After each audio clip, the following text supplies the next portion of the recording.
উদয়ন গুহর বিস্ফোরক মন্তব্য, দিনহাটার মানুষের উপর ভরসা পাই না। দিনহাটার মানুষের উপর ভরসা পাই না, জানি না দ্বিতীয়বার মন্ত্রী হতে পারবো কিনা। মঙ্গলবার এমনই বিস্ফোরক মন্তব্য করে চাঞ্চল্য ফেললেন রাজ্যের উত্তরবঙ্গ উন্নয়ন মন্ত্রী উদয়ন গুহ। দিনহাটা শহরের সাহেবগঞ্জ রোড এলাকায় বয়েজ রিক্রিয়েশন ক্লাবে সুইমিং পুল নির্মাণের কাজের সূচনা করতে গিয়ে অনুষ্ঠানের মঞ্চ থেকেই মন্তব্য করেন তিনি।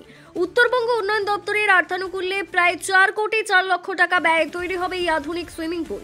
জানা গেছে ক্লাবের জমিতেই নির্মাণ হবে পুলটি, পাশাপাশি থাকছে অফিস ঘর ও পার্কিং জোনের ব্যবস্থাও। মন্ত্রী জানান, যে সংস্থা এই প্রকল্পে টেন্ডার পেয়েছে তারা যেন 6 মাসের মধ্যে কাজ শেষ করে, যাতে তিনি মন্ত্রী থাকাকালীনই এর উদ্বোধন করতে পারেন। তার এই মন্তব্য ঘিরে রাজনৈতিক মহলে জোর চর্চা শুরু হয়েছে।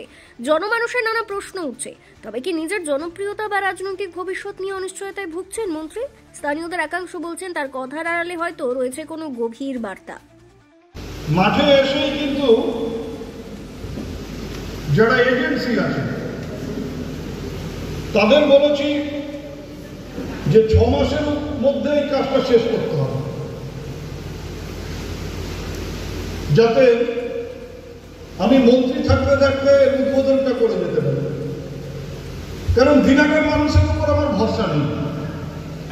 দিনাটার মানুষ যে আমাকে দ্বিতীয়বার মন্ত্রী হওয়ার সুযোগ করে দেবে, সে ভরসা আমি দিনাটার মানুষের উপর রাখি না বলেই আমি ঠিক করেছি যে 6 মাসের মধ্যে এই পুলটাকে শেষ করে তার উদ্বোধনের কাজটা করে যাবো। বাবা, ওটা রাখা যাবে না। পরে দেখলাম যে আমার বুকের উপর দিয়ে কেউ এসে পুল উদ্বোধন করে দিয়ে চলে গেল।